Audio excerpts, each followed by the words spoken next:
Dear students, good evening. Time to reintrospect.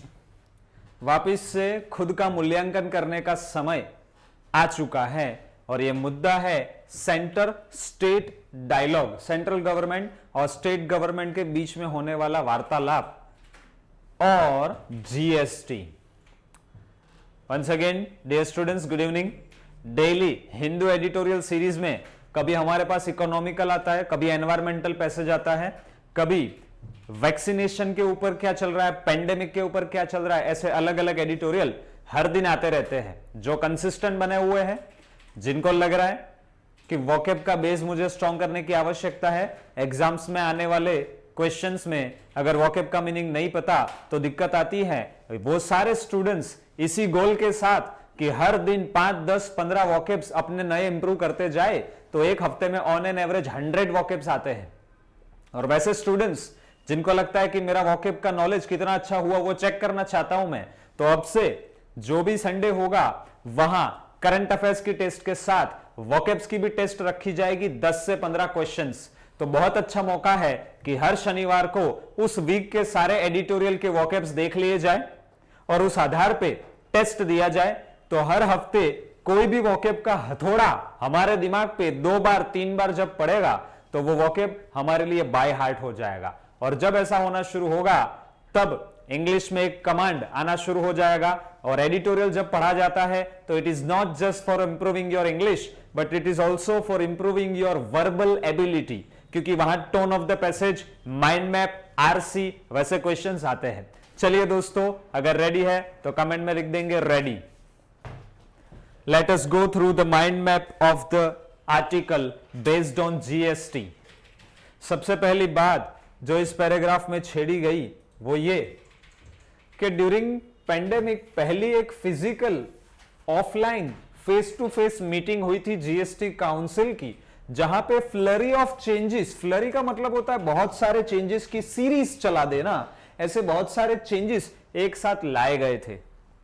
उसी दौरान यह बात भी एडिटोरियल ने बताई कि जो कंसेशनल टैक्स होता है, मतलब अगर 10% टैक्स लगेगा तो थोड़ा कम करके हो सकता है 6% टैक्स लगेगा, उसे कहते हैं कंसेशन, और ऐसा वाला टैक्स कहा जाएगा कंसेशनल टैक्स. ठीक है, तो कोविड-19 के जो भी इक्विपमेंट्स होते हैं उसके ऊपर टैक्स थोड़ा कम लिया जाएगा ताकि मेडिकल क्षेत्र में थोड़ी राहत ज्यादा पहुंचा पाए. वो लैप्स हो रहा है, वो एक्सपायर हो रहा है 30 सितंबर को. एक तो ये बात बताई. दूसरा, लोअर रेट्स जो ली जा रही है मेडिसिन के ऊपर वो दिसंबर 2021 तक वैसे ही कंटिन्यू रहेगा. ठीक है, तो ये एक अपडेट दिया है. साथ साथ में टैक्स के जो ट्विक्स होते हैं, ट्विक्स का मतलब जो भी ट्विस्ट लाए जाते हैं जो देश के अर्थव्यवस्था के इंटरेस्ट में होते हैं, कंज्यूमर्स के भी हित को ध्यान में रखा जाता है, ऐसे जो तोड़ मरोड़ के नए नए आइडियाज लाए जाए उसे कहा जाता है ट्विक्स. ठीक है, तो उसमें एक था ड्यूटी, जो इंपोर्ट पे ड्यूटी लगती है, एक्सपोर्ट पे जो टैक्सेस लिवाई किए जाते हैं, लिवाई करना मतलब टैक्सेस इंपोज करना. ठीक है, तो वो जो भी टैक्सेस के स्ट्रक्चर्स होते हैं उनको ओके किया गया. ओके किया गया मतलब अप्रूव किया गया. किस चीज के लिए? फॉर कोर्स करेक्शन, मतलब प्री पेंडेमिक जो समय था उस दौरान और ड्यूरिंग पेंडेमिक जो टैक्सेस का कलेक्शन होना चाहिए, जो टैक्सेस के रेट लगाने चाहिए वो नॉर्मल के मुकाबले कम होने चाहिए, उसे कहते हैं कोर्स करेक्शन. मतलब जिस तरह के हम आगे प्रोग्रेस कर रहे हैं उसमें प्रॉब्लम्स आ रही है तो उन प्रॉब्लम्स को ध्यान में रखते हुए टैक्सेस को भी थोड़ा सा रिड्यूस करना चाहिए. ये बात को ध्यान में रखते हुए ड्यूटी स्ट्रक्चर्स में भी चेंज किया गया. दूसरा, बहुत समय से चली आई एक ऐसी डेफिनेशन जो डिस्प्यूटेड थी, जिसपे विवाद हो रहा था कि इस डेफिनेशन में कौन से गुड्स को इंक्लूड किया जाए, कौन से गुड्स को इंक्लूड ना किया जाए, ताकि टैक्स का रेट कितना लगेगा. किसी पे 5% लगता है, किसी पे 18% लगता है, तो वो डिस्प्यूट के कारण हो सकता है ज्यादा टैक्स भरना पड़ रहा हो बहुत सारे सेक्टर्स में. तो वो जो डिस्प्यूटेड डेफिनेशन थी उसके ऊपर सरकार ने एक क्लैरिटी दी, जीएसटी काउंसिल ने क्लैरिटी दी. वो एक वेलकम बात है, मतलब एक अच्छी बात है. और वो डेफिनेशन किससे रिलेटेड थी? इंटरमीडियरी. दोस्तों, इंटरमीडियरी का मतलब होता है फाइनल प्रोड्यूसर जो होता है वो और फाइनल कंज्यूम करने वाला जो कंज्यूमर्स होता है वो. ठीक है, तो वो दोनों के बीच में जो सर्विसेज उपलब्ध कराने का काम करता है, ठीक है, वो किस तरह से उसके डेफिनेशन में इंक्लूड करेंगे नहीं करेंगे, ठीक है, वह चीज कि जो डेफिनेशन है उस आधार पे कुछ कैटेगरी के टैक्सेस लग रहे थे, कुछ कैटेगरी के नहीं, तो वह बातें यहां पे और अच्छे से सरकार ने डेफिनेशन को क्लियर कर दिया। और उसमें किन किन बातों की बात थी, तो एक ऐसी भी फैक्टर्स थे जो हर्ट कर रहे थे, मतलब थोड़ा सा नुकसान पहुंचा रहे थे आईटी की जो भी प्रोडक्ट्स थी जिनका एक्सपोर्ट किया जाए उस पे। साथ साथ में डबल टैक्सेशन हो रहा था दोस्तों, इंपोर्ट गोज, मतलब ये जो डबल टैक्सेशन है वो अब जा रहा है, मतलब अब डबल टैक्सेशन नहीं होगा। एक तो आप बाहर से इंपोर्ट करते हो तब ड्यूटी लगती है, फिर यहां से जब ट्रांजैक्शन करते हो तो वही गुड्स जिसपे इंपोर्ट के समय आपने टैक्स भरा है उसके ऊपर वापस अलग प्रकार का टैक्स लगेगा, तो डबल टैक्सेशन तो नहीं होना चाहिए, तो वो भी हटाया गया है। साथ साथ में फूड डिलीवरी, मतलब जो सर्विस प्रोवाइडर होते हैं ना, चाहे फिर वो जोमेटो ले लो, स्विगी ले लो, ऐसे जितने भी सर्विस प्रोवाइडर्स है, इसमें नक्की किया गया कि सर्विस प्रोवाइडर है ना उसी को लायबल, मतलब जिम्मेदार ठहराया जाएगा कि वो इससे रिलेटेड ट्रांजैक्शन से रिलेटेड टैक्सेस जो होते हैं, चाहे वो कंज्यूमर से लेने हो, चाहे वो जो गुड्स बेच रहा है उससे लेने हो, वो टैक्स आप, मतलब डिलीवरी जो सर्विस प्रोवाइडर है, फूड डिलीवरी करने का काम करते हैं, उन्हीं ने वो टैक्स ले लेने का और उन्हीं ने सरकार को जमा कर देने का। तो ये भी एक सिस्टम यहां पे किया गया ताकि और स्मूथ फंक्शनिंग यहां पे हो पाए। साथ साथ में दोस्तों यहां ये भी बात थी कि कुछ ऐसे डिसीजंस थे जिन्हें हेल्ड बैक कर लिया गया स्टडी के लिए, मतलब अभी के लिए पॉज कर दिया गया। इस एडिटोरियल में बहुत सारे फ्रेजेस, बहुत सारे वोकैब्स आपके सामने आने लग गए हैं, आप चेक करिए। ये रहा होल्ड बैक, मतलब किसी चीज को रोक देना टेम्पररीली, उसको मतलब पॉज करना, ठीक है, स्टडी पर्पस के लिए, ठीक है। और वो है कोकोनट ऑयल, जिसमें 1 लीटर से कम का अगर पैकेट होगा या पैकिंग होगा तो 18% टैक्स लगाया जाएगा जीएसटी के जरिए भी, और लार्जर पैक्स होंगे, मतलब 1 लीटर से ज्यादा का कोकोनट ऑयल है तो 5% की कैटेगरी में जाएगा। लेकिन ये जो डिसीजन लेना था उस डिसीजन को होल्ड बैक कर दिया गया है, और साथ साथ में ऐसी आशा रखी जा रही है कि ये जो आइडिया है 18 और 5 वाला, उसको शेल्व कर दिया जाएगा। दोस्तों शेल्व करने का मतलब उसको अभी के लिए रोक दिया जाएगा। तो पहला जो पैराग्राफ है वो देश के हित को ध्यान में रखते हुए देश में आने वाले गुड्स, देश से बाहर जाने वाले गुड्स, उसके ऊपर टैक्स का क्या इंपैक्ट होगा, और देश के ही अंदर प्रोड्यूस होकर देश के ही अंदर बिकने वाले सारे गुड्स और सारी सर्विसेज, उसके ऊपर टैक्स का क्या माहौल होगा, वह चीज सुधारने की प्रक्रिया यहां पे की जा रही है या करने की जरूरत है। ये दोनों बातें एक साथ करी जा रही है। दोस्तों अगर ये पहला पैराग्राफ अच्छे से समझ में आ चुका है तो एक बार कमेंट में क्लियर लिख देंगे। तो इकोनॉमिक पैराग्राफ्स जो आते हैं उसमें से एक बहुत अच्छा वो ये है, और मैं आपको गारंटी देता हूं इस बार वोकैब का जो भी टेस्ट आएगा इस एडिटोरियल के मतलब अंदर से अच्छे खासे वोकैब्स आपको एग्जाम में पूछे जाएंगे, जब ये संडे टेस्ट होगी तब, ठीक है। चलिए आगे बढ़ते हैं।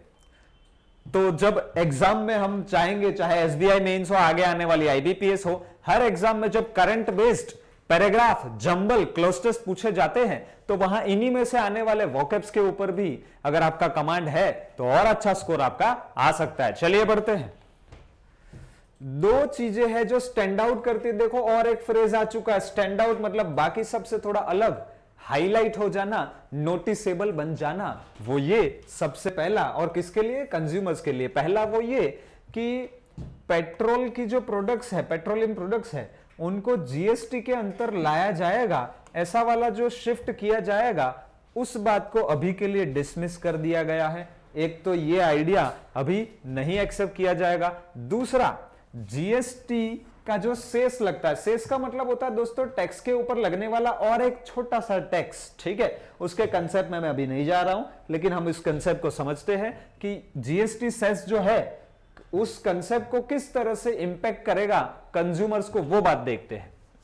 तो जीएसटी जो सेस है जो ऑटोमोबाइल्स पे लगता है, जो टोबैको प्रोडक्ट्स पे लगता है, और एरेटेड जो ड्रिंक्स होते हैं, है ना, जो कार्बोरेटेड ड्रिंक्स होते हैं, कोल्ड ड्रिंक्स जिसे कहते हैं, सॉफ्ट ड्रिंक्स कहते हैं, उनके ऊपर जो सेस लगने वाला था ना, वो वैसे 2022 तक ही लगाने की बात थी, लेकिन फाइनली नक्की किया है कि ये टैक्स लगाया जाएगा 2026 अप्रैल तक। ठीक है, मतलब अप्रैल 2026 तक। तो ये कहीं ना कहीं कंज्यूमर्स के लिए अच्छी बात तो नहीं होगी, मतलब उनको तो ऐसा ही लगेगा यार हमारा खर्चा बढ़ेगा, प्रोड्यूसर्स है, मैन्युफैक्चरर्स है, उनका रेवेन्यू मार्जिन कम होगा। तो ये दोनों बातें कहीं ना कहीं स्टैंड आउट कंज्यूमर्स के लिए थोड़ी सी अलग दिखने लग गई है। ठीक है, और ओरिजिनली तो ये एनविसाज किया गया था, मतलब ओरिजिनली ये फोरकास्ट किया गया था, ओरिजिनली ये एक्सपेक्ट किया गया था कि हाँ 2026 तक ये जीएसटी वाला जो सेस है, जो एडिशनल टैक्स ऑन टैक्स है, वो लगाया जाएगा। तो फाइनली वो तय हो चुका है कि वो 2026 तक ऐसे ही चलता रहेगा। और साथ साथ में अगर सरकार चाहती है कि देश में सारी एक्टिविटी क्या हो, रिबाउंड हो, रिबाउंड का मतलब होता है जिसमें पहले 100 पावर था वो 10 पावर पे आ चुका, तो कैसे उसको बढ़ाया जाए, 50 पे लाया जाए, 60 पे लाया जाए। हमारी इकोनॉमी जो 2019 के बाद 2020 से धीरे धीरे डाउन होने लग गई, कैसे उसमें रिबाउंड आए, सारी बिजनेस एक्टिविटी, कॉमर्शियल एक्टिविटी और जोरों शोरों से शुरू हो जाए। अगर ऐसा सरकार चाहती है तो मस्ट रैशनलाइज, मतलब लॉजिकली एक अच्छा जस्टिफिकेशन देके एक पूरा ढांचा बनाना होगा। किसके लिए? फ्यूल के ऊपर लगाए जाने वाले टैक्सेस के लिए। और देश में बढ़ती हुई फ्यूल प्राइसेस को लेकर बहुत सारे सेक्शंस है जो डिससेटिस्फाइड भी है। तो यहाँ पे एक और आइडिया दिया जा रहा है, सजेशन दिया जा रहा है कि कैसा फ्यूल टैक्सेस पे एक अच्छी सी बातचीत करके एक रैशनलाइज्ड मॉडल लेके आइए। आगे बढ़ते हैं दोस्तों। और फाइनेंस मिनिस्टर की एक चिंता वरी ये भी है कि हम तो चलो सेंट्रल गवर्नमेंट लेवल पे टैक्सेस कट कर देंगे, लेकिन जरूरी नहीं कि स्टेट्स जो है वो भी ऐसा करें। तो फिर हमने तो टैक्स का बेनिफिट दे दिया, लेकिन स्टेट्स ने वहां से फिर भी टैक्स वसूलना चालू रखा, तो फिर कंज्यूमर को तो फायदा पहुंचेगा नहीं, और राज्यों का रेवेन्यू बढ़ जाएगा, और सेंट्रल गवर्नमेंट लेवल पे उनकी इमेज तब भी प्रॉब्लम में कि वो देश के लिए काम कर रहे हैं लेकिन नीचे तक फायदा पहुंच नहीं रहा है। तो वो एक एफएम फाइनेंस मिनिस्टर को एक डर है। लेकिन उसके सामने फिर एडिटोरियल ने कहा कि यहां पे एक कॉम्पैक्ट, कॉम्पैक्ट का मतलब है एक डील, एक सौदा, एक समझौता, एक अग्रीमेंट हो सकता है जो पहुंचा जा सकता है उस हद तक कि जिसमें थोड़ा सेंट्रल गवर्नमेंट भी कॉम्प्रोमाइज करेगी, थोड़ा स्टेट गवर्नमेंट भी कॉम्प्रोमाइज करेगी, और इन दोनों के कॉम्प्रोमाइज का थोड़ा सा फायदा कंज्यूमर्स को भी मिलेगा। साथ साथ में हमें यह भी जरूरत है कि हम रिव्यू करें, वापस से पूरा पुनः मूल्यांकन करें। किसका? GST regime. जो रेजिम है मतलब उसका पूरा एक सिस्टम, जो दौर बना हुआ शासन है जिसका जीएसटी का, ठीक है, इनकम टैक्स के मुकाबले जीएसटी अब ज्यादा आ चुका है, तो उसका जो एक सिस्टम है उसकी प्रोग्रेस कैसी रही उसका भी एक मूल्यांकन करो। जब से भी ये जीएसटी आया तब से लेकर मूल्यांकन करो, और साथ साथ में आगे इसका फ्यूचर क्या है जीएसटी का, इसका भी मूल्यांकन करना है। तो दोस्तों फर्स्ट पैराग्राफ सेकंड पैराग्राफ को ही तोड़ा गया है, और एक पैराग्राफ अभी हमें देखना है। लेकिन मुझे कमेंट में, अगर आप सबको समझ में आ चुका है तो कमेंट में डन लिख दीजिए दोस्तों। वोकैब्स भी मिलने लग गए हैं, पूरा इकोनॉमिकल लेवल पे एनालिसिस भी दिया जा रहा है, और एक एडिटोरियल को कैसे कुछ शब्दों में एक चार्ट बना के आपके सामने रखा जा सकता है वो भी दिखने लग गया है। चलिए बताएंगे। डन लिख देंगे एक बार। इसी के साथ थर्ड जो पोर्शन है उसकी ओर बढ़ते हैं। तो आज के एडिटोरियल में मुझे लगता है मैं 5 से 7 मिनट ज्यादा लूंगा, लेकिन बहुत अच्छा सा डिस्कशन हम यहां कर पाएंगे। चलिए बढ़ते हैं आगे। डन लिख दिया है, चलो बढ़िया।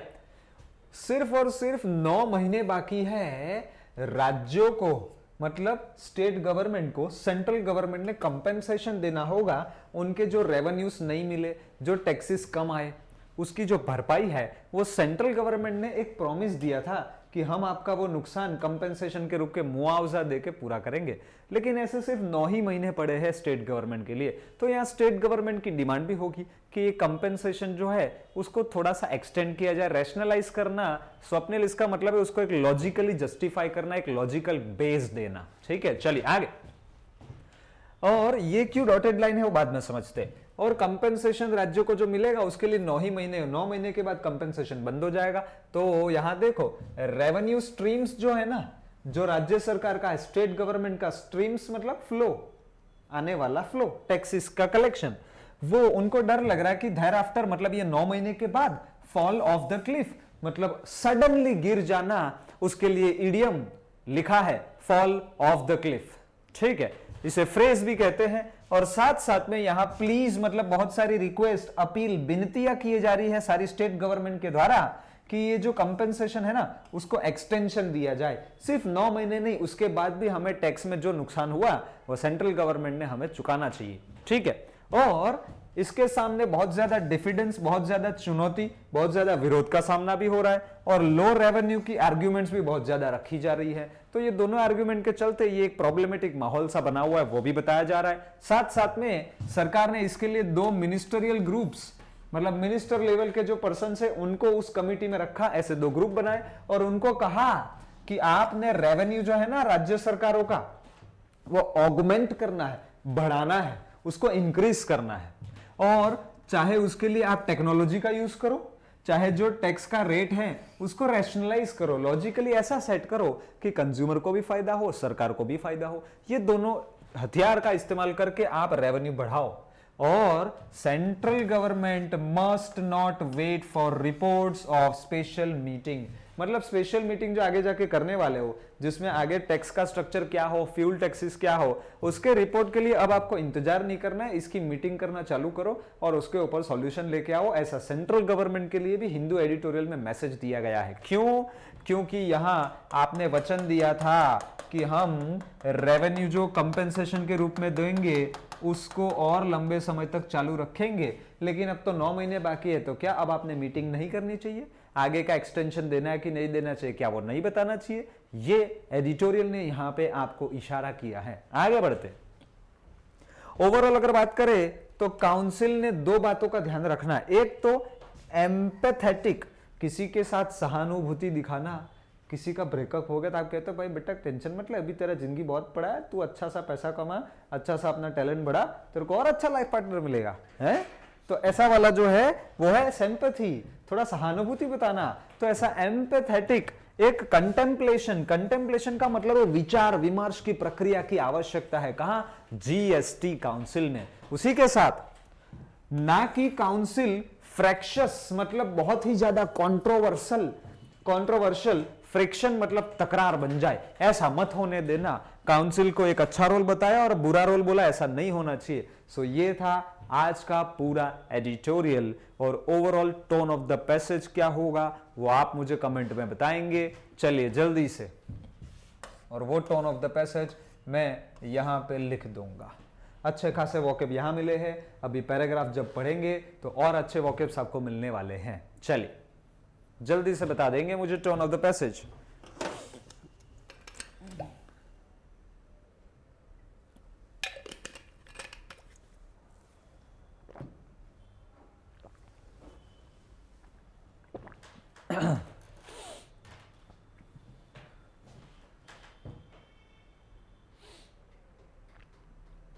चलिए मैं भी बता देता हूं, प्योरली इवोकेटिव था, सजेस्टिव, और साथ में बहुत सारे एनालिसिस दिए ना, तो एनालिटिकल भी तो हुआ।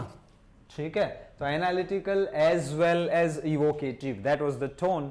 चलिए डियर स्टूडेंट्स, रेडी एक बार कमेंट में लिख देंगे अगर पैराग्राफ पढ़ने के लिए तैयार है। चलिए बीच बीच में मैं आपसे कमेंट करवाता रहता हूं, जरूरी है। और टाइम टू इंट्रोस्पेक्ट, पुनः मूल्यांकन, स्व मूल्यांकन करने का समय आ चुका है। सेंट्रल स्टेट गवर्नमेंट का डायलॉग, बातचीत किसके ऊपर?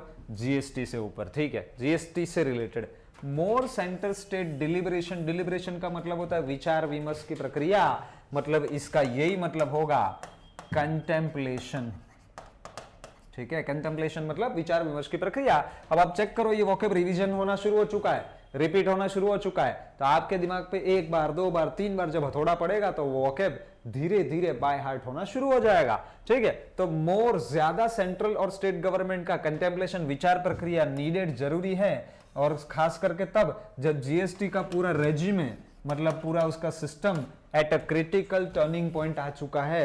मतलब आगे के कुछ महीनों में सेंट्रल गवर्नमेंट, स्टेट गवर्नमेंट किस तरह से रेवेन्यू शेयर करेंगे, किस तरह से स्टेट गवर्नमेंट को होने वाला नुकसान भरपाई किया जाएगा या नहीं, वह सब डिसाइड होने वाला है। तो उसे कहा गया है टर्निंग पॉइंट। पढ़ते आगे। At its first physical meeting during the pandemic, pandemic के दौरान जीएसटी काउंसिल की पहली मीटिंग जब हुई थी, वहां अप्रूव किए गए थे अ फ्लरी फ्लरी का मतलब है सीरीज, बहुत सारे जो चेंजेस है उनको अप्रूव किया गया था। कंसेशनल टैक्स जो होता है थोड़ा कम वाला, किसके ऊपर? वाइटल कोविड-19 के इक्विपमेंट के ऊपर, जैसे कि ऑक्सीजन कॉन्सेंट्रेटर्स जो होते हैं विल लैप्स, मतलब एक्सपायर हो जाएगा सितंबर 30 के दिन, मतलब उसके बाद अगर किसी को कोविड-19 होता है तो उसको ऑक्सीजन का रेट बढ़ा हुआ दिखेगा। आगे, while the lower rates on medicines, उसी समय जो कम रेट लिया जाता था जो दवाई थी कोविड-19 की, वो भी एक्सटेंड किए गए थे दिसंबर तक। तो ये डिसीजन तो उसमें लिए गए थे। साथ साथ में whatever the pace of vaccination, vaccination करने की प्रक्रिया की गति कितनी है वो तो कोई लेना देना है, वो कितनी भी गति हो, देयर आर नो साइंस, फिर भी ऐसा कोई संभावना नहीं दिख रहा है कि वायरस और उसके सारे वेरिएंट्स वुड बी एक्सटिंक्ट, मतलब डेड हो जाना, मर जाना, खत्म हो जाना ऑन न्यू ईयर्स डे, मतलब 1 जनवरी 2021 का दिन जब आएगा, 2022 का दिन जब आएगा, सॉरी, तो हम ये आशा रखें कि वायरस इस दुनिया से चला गया होगा, तो ऐसा होने की संभावना लग रही नहीं है। मतलब 2022 भी हमारा अफेयर चलता रहेगा, किसके साथ? कोविड-19 के साथ। आगे, so the council could have taken a more considerate, का मतलब होता है ज्यादा सिग्निफिकेंट, ज्यादा कंसिडर सारे ऑप्शंस को करके लिया हुआ डिसीजन जो होता है व्यू ऑन पेंडेमिक एसेंशियल्स, मतलब पेंडेमिक के दौरान एसेंशियल्स मतलब क्या क्या जरूरी तत्व है, चीजें हैं, उसके ऊपर काउंसिल ने और अच्छा निर्णय यहां पे लिया हो सकता था। ऐसा भी एक इशारा यहां पे पहले ही पैराग्राफ में कर दिया है। आगे बढ़ते, टैक्स रेट के जो ट्विक्स होते हैं, मतलब जो ट्विस्ट होते हैं, इसमें जो चेंजेस किए जाते हैं, स्ट्रेटेजी अपनाई जाती है, वर ओकेड, ओकेड का मतलब है उनको तय किया गया था फॉर एन एक्लेक्टिक, एक्लेक्टिक का मतलब होता है वाइड रेंजिंग, ये एक वॉकेब मैंने हाईलाइट करना रह गया है तो इसका मीनिंग नहा नहीं लिखा होगा, लेकिन ये रहा वाइड रेंजिंग, बहुत सारी वेराइटी ऑफ रेंज जो होती है, range of sectors with long pending course correction, बहुत समय से कोर्स करेक्शन, मतलब जिस तरह के आपकी सिस्टम है उसमें आने वाले सजेशंस के आधार पे जो करेक्शन करना चाहिए वो भी पेंडिंग है। ठीक है, तो बहुत सारे ऐसे ट्वीक्स यहाँ पे मंजूर किए गए थे। ऑन इन्वर्टेड का मतलब होता है, देखो ये होता है सीधा लड़का, इसको उल्टा कर दो तो ऐसा हो जाएगा, तो इसे कहते हैं इन्वर्ट करना, मतलब पूरी सिस्टम को, ड्यूटी के स्ट्रक्चर को पूरा पलट देना इस तरह से कि कंज्यूमर्स को ज्यादा फायदा मिले फिर भी स्टेट गवर्नमेंट का नुकसान ना हो। प्लेगिंग, प्लेगिंग मतलब डैमेजिंग, नुकसान पहुंचाते हो, ऐसे स्ट्रक्चर्स जो कहीं ना कहीं प्लेग कर रहे थे सेवरल आइटम्स, मतलब बहुत सारे गुड्स की प्रोडक्ट्स या बहुत सारे सेक्टर्स को नुकसान कर रहे थे, उनको इन्वर्ट करने की आवश्यकता है, पूरा ऐसा बदल दो कि नुकसान की जगह फायदा होने लग जाएगा, इंक्लूडिंग जिसमें फुटवेयर भी आ गया और साथ में टेक्सटाइल्स भी आ गया। ठीक है, सेम्बलेंस का मतलब होता है ऐसा दिखना, ऐसा लगना, एक तरह से थोड़ी सी हिंट मिलना, कैसी, किसकी हिंट मिलना? क्लैरिटी देने वाले हो सारी डेफिनेशन के ऊपर। कौन सी डेफिनेशन? वो डेफिनेशन जो ये तय करती है just a second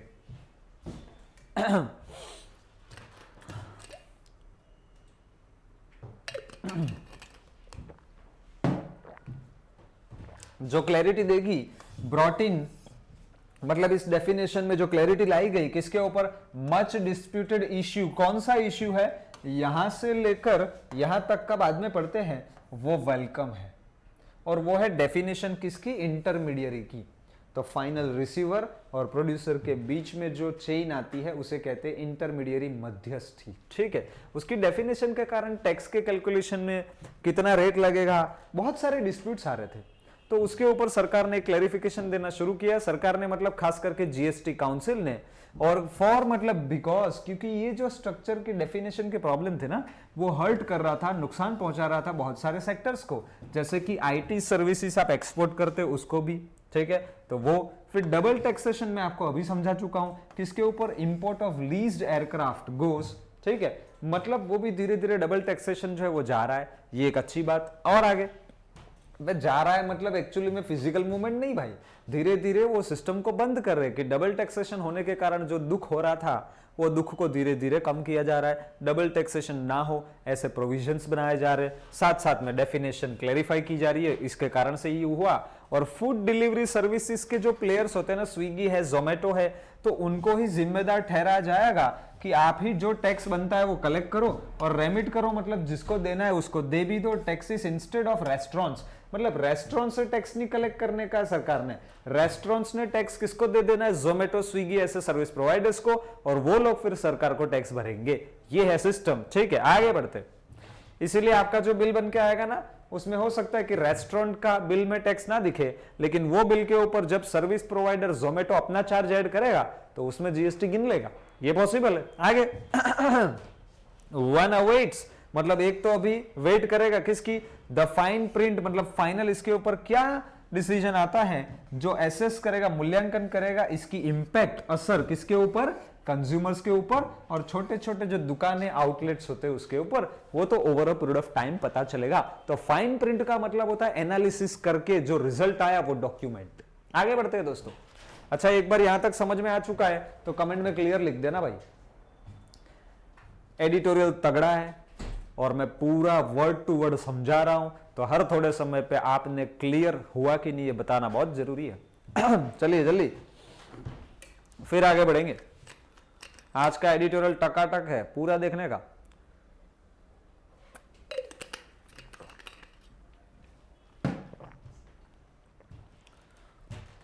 the plan to tax coconut oil को टैक्स करने का जो प्लान है, और उसको किस कैटेगरी में, पर्सनल केयर में आइटम एट 18%, और किसके लिए, pack size below 1 litre, and retain the 5% rate रखना on edible oils for larger packs has been held back. ये डिसीजन कि 1 लीटर से कम और ज्यादा बड़ा पैक और दोनों में जो टैक्स है 18.5, उस डिसीजन को अभी के लिए रोक दिया गया है स्टडी के लिए, एंड विल होपफुली, हमें यह आशा है कि इस आइडिया को शेल्व कर दिया जाएगा, ऊपर चढ़ा के रख दिया जाएगा, ये आइडिया इंप्लीमेंट किया जाएगा नहीं। आगे, दीज प्लसेस एंड माइनस, कुछ अच्छा कुछ बुरा, असाइड, जो दोनों साथ साथ में चलते रहते हैं उसे असाइड कहते हैं। टू थिंग्स स्टैंड आउट, इसमें दो चीजें हैं जो उभर के हाईलाइट होकर कंज्यूमर्स के लिए आ रही है। पहली, the councils firm dismissal, dismissal मतलब नकार देना, से नो। अगर आप चाहते हो कि शिफ्ट करेंगे पेट्रोलियम प्रोडक्ट्स को जीएसटी के अंतर्गत, तो डिसमिस किया है वो आइडिया, और वो किसके लिए, लोअर करना है टैक्स का बर्डन, तो वो नहीं होने वाला है। और दूसरा, तो पेट्रोल की प्राइसेस है ना, वो और भी बढ़ती रहेगी, इसके लिए तैयार रहने का भाई, कम घूमने जाने का। आगे बढ़ते हैं। एंड, या फिर अच्छे से पीओ बन जाओ, फिर पेट्रोल की गिनती बंद। चलिए, and the fact that GST cess जो होता है on automobiles, tobacco and aerated drinks will now be levied till April 2026 and not 2022। 2022 तक इन तीनों चीजों पे सेस लगने वाला था और 2026 तक अब लगता रहेगा। और ओरिजिनली एनविसाज, ओरिजिनली जो सोचा गया था वो था सिर्फ 2022, लेकिन अब उस बात को बढ़ा दिया गया, 2026 तक ये सेस लगता रहेगा। आगे बढ़ते हैं दोस्तों।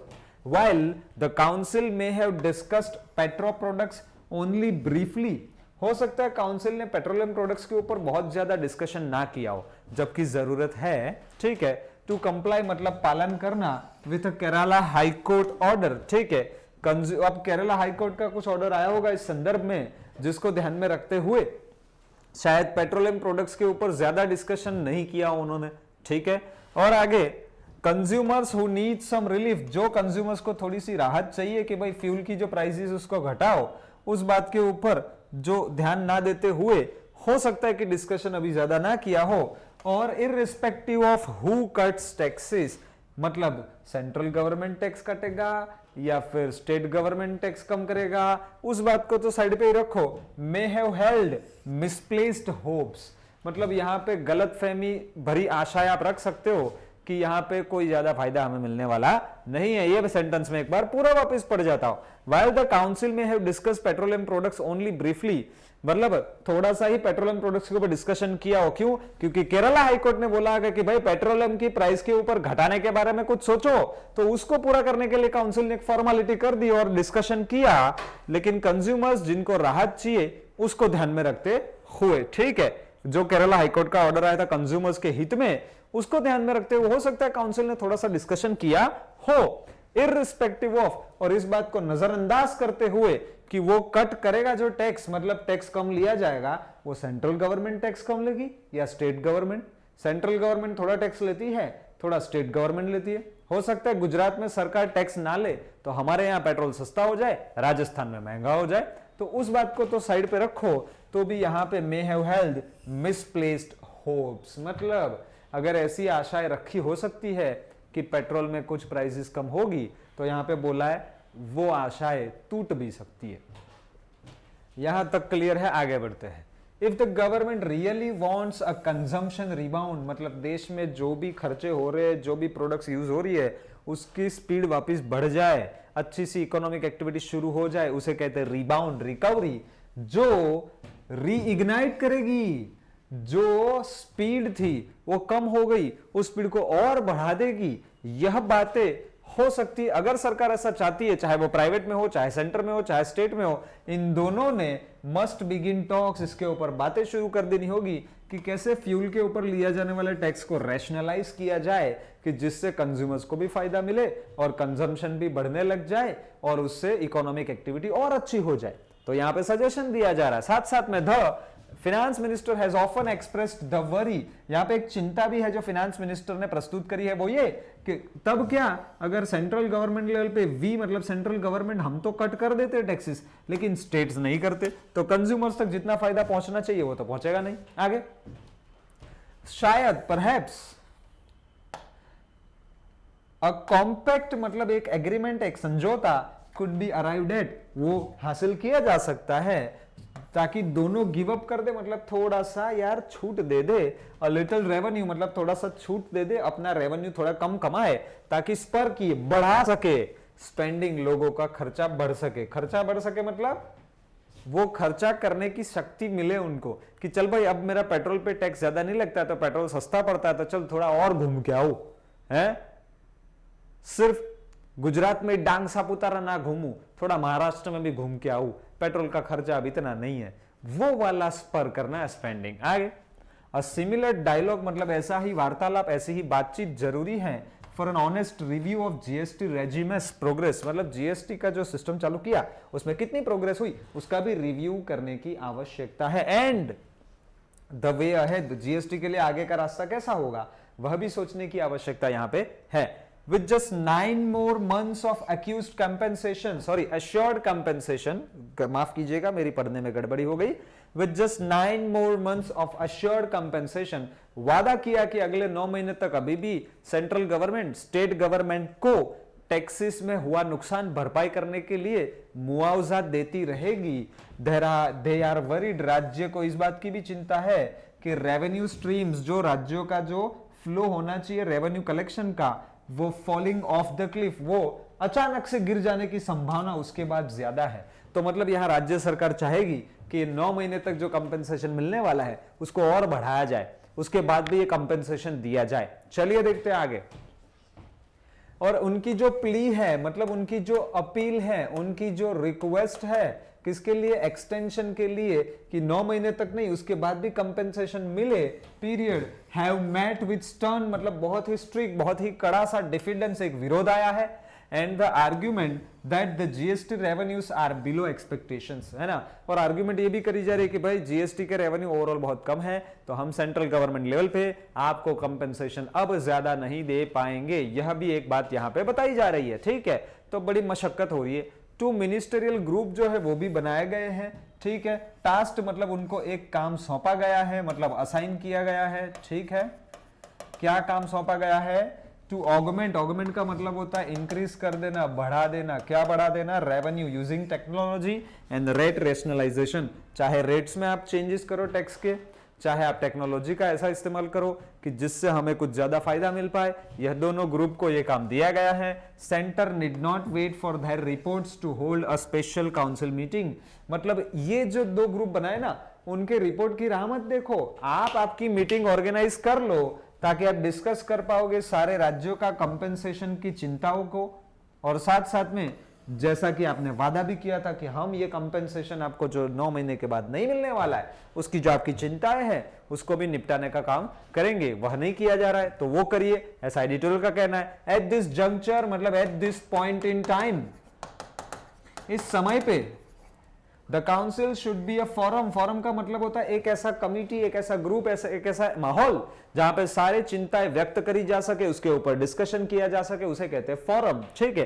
तो काउंसिल एक फोरम बन जानी चाहिए फॉर एम्पैथेटिक, सहानुभूति वाला एक कंटेम्पलेशन, विचार विमर्श किया जाए कि हाँ हम आपकी दुख समझते हैं स्टेट गवर्नमेंट का और उस दुख को कैसे कम किया जाए उसके लिए हम भी विचार विमर्श करेंगे। एंड नॉट, और आपको कैसा नहीं बनना है, फ्रैक्शियस मतलब कॉन्ट्रोवर्शियल, एक आर्ग्यूमेंट, एक झगड़ा नहीं बनना है।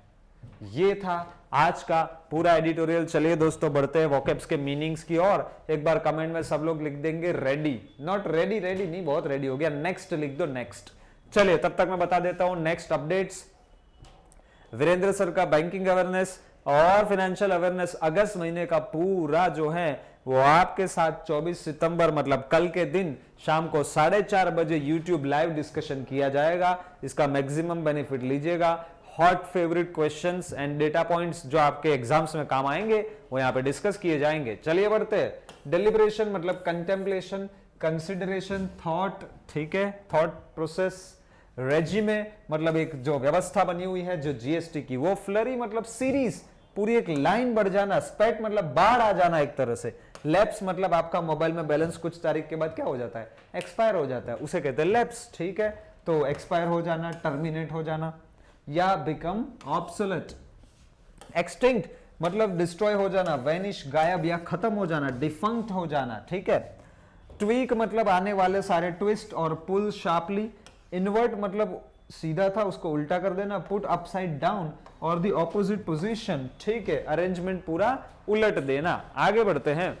प्लेग मतलब सिस्टम को और डिस्टर्ब करना, बॉधर करना। अच्छा, और एक देखो ये रहा परेशानियां, उसी के लिए आता है VEX वैक्स। सेम्बलेंस मतलब ऐसा इशारा मिलना, ऐसा अपीयरेंस आना, ऐसा अप्रोक्सीमेट आइडिया आना। होल्ड बैक किसी चीज को पोज कर देना। ठीक है, मतलब टू पॉज समथिंग या विथहोल्ड या रिफ्रेन फ्रॉम डूइंग मतलब रुक जाना कुछ समय के लिए। आगे बढ़ते हैं दोस्तों। शेल्फ मतलब किसी चीज को अभी के लिए पोस्टपोन कर देना, पुट ऑफ करना, डिले। स्टैंड आउट मतलब अलग से दिख जाना, नोटिसेबल होना। कॉन्स्पिक्यूअस होना मतलब आराम से दिख जाए, बिना किसी ऑब्जर्वेशन के भी वो नजरों में आ जाए, उसे कहते हैं कॉन्स्पिक्यूअस। लेवी या लेवी मतलब इम्पोज टैक्स, किसी भी तरह का टैक्स लादना, लगाना, उसे हिंदी में कहते हैं लादना। ठीक है, आगे बढ़ते। एनविसाज मतलब एक्सपेक्ट करना, इंटेंड है ना, प्रपोज करना, इस आइडिया को विचार विमर्श करके आगे प्रस्तुत करना, मतलब कंटेम्पलेट, जो डिलिब्रेशन आया था उसी का भाई है ये। आगे मिसप्लेस्ड होप मतलब कॉन्फिडेंट फीलिंग्स कि something might not be true, एक ऐसा विचार आना कि अगर आप केरला हाईकोर्ट के ऑर्डर को ध्यान में रखते हो, मीटिंग करते हो, लेकिन ज्यादा डिस्कशन नहीं करते हो, तो we have a misplaced hope मतलब आप कुछ ज्यादा अच्छा करोगे ऐसा हमें नहीं लग रहा है। चलिए आगे। रिबाउंड जो रिकवरी आती है, रैलिंग होता है वो। रीइग्नाइट करना मतलब भी इवोक, वापिस जिंदा कर देना, स्टिम्युलेट करना, जीवन पूरा उसमें ऊर्जा डाल देना। रैशनलाइज करना, देखो ना एक बहुत अच्छा वाला है, देखो एक है ये रहा, एक्सप्लेन करना, give reasons for, give an explanation. Elucidate एक अच्छा वर्ड है। ठीक है, चलिए आगे। कॉम्पैक्ट मतलब यहाँ पे कॉम्पैक्ट का मतलब एकदम छोटा ऐसा नहीं, लेकिन एग्रीमेंट या कॉन्ट्रैक्ट, एक मांडवाली जिसे कहते हैं ना वो। गिव अप मतलब किसी चीज को, आइडिया को बीच में से ही वेव कर देना, रिलिंक्विश करना या रिनाउंस करना, छोड़ देना।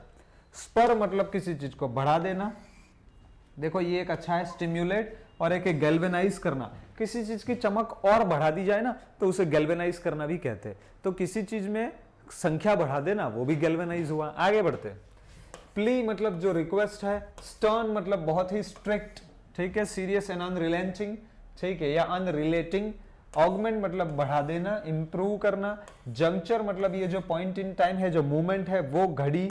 फोरम मतलब सिचुएशन या मीटिंग जहां आप आपके प्रॉब्लम्स और उसके सॉल्यूशंस के बारे में पब्लिक इंटरेस्ट को ध्यान में रखते हुए बातचीत कर पाओगे। और एम्पैथेटिक मतलब कंपैशनेट, ह्यूमन। देखो सिंपैथेटिक या अंडरस्टैंडिंग, आपकी प्रॉब्लम समझने वाला। और ऐसा वाला क्या, कंटेम्पलेशन मतलब thought process, consideration, pondering, reflection या थिंकिंग। आगे बढ़ते हैं। फ्रैक्शस, देखो ये एक याद रखो ना, कंट्रोवर्शियल, बाकी सब समझ में आ जाएंगे, लेकिन ये भी एक अच्छा है। कंटेंशियस, क्वेरलसम समझ में आता है, आर्ग्यूमेंटेटिव समझ में आता है, डिसएग्रीएबल हो, डिफिकल्ट टू कंट्रोल है, ऐसा वाला फ्रैक्शन मतलब डिस्कॉर्ड, मतलब स्ट्राइफ, संघर्ष, डिसएग्रीमेंट। तो dear students, tiger batch SBI 8 दिनों की जो पूरी सीरीज चलेगी, ठीक है, उसी में स्पेशल करंट अफेयर्स का डे 2 डिस्कस किया जाएगा। आज रात को 8:30 बजे, 8-10 बजे है, अभी 5 मिनट में हमारा सेशन समाप्त होगा। मैंने सोचा था कि आज थोड़ा समय ज्यादा जाएगा, लेकिन we are within time. Okay, चलिए, तो tone of the passage ultimately जो था वो मेनली था इवोकेटिव और थोड़ा सा था एनालिटिकल। आपने चेक किया होगा, ज्यादातर ना आंसर ऐसे बताया जाता है कि ये टोन है, वो टोन है। भाई बहुत बार एक ही पैराग्राफ में एक से ज्यादा बातों को इशारा किया जाता है, तो जरूरी है कि वहां एनालिटिकल भी तो था और साथ साथ में आपको सजेस्ट भी कर रहा था। So that is the tone of the passage. I hope dear students, आपको आज का एडिटोरियल फ्रूटफुल लगा होगा, प्रोडक्टिव लगा होगा, नॉलेज सम लगा होगा। ऐसे ही और आर्टिकल्स हम डिस्कस करते जाएंगे। शनिवार को जो एरर फाइंडिंग करते हैं वो भी करेंगे, और संडे के दिन आपको जो टेस्ट दी जाएगी उसमें 10 से 15 वोकैब्स भी हम चेक करेंगे। इसी के साथ thank you so much, bye bye and good night.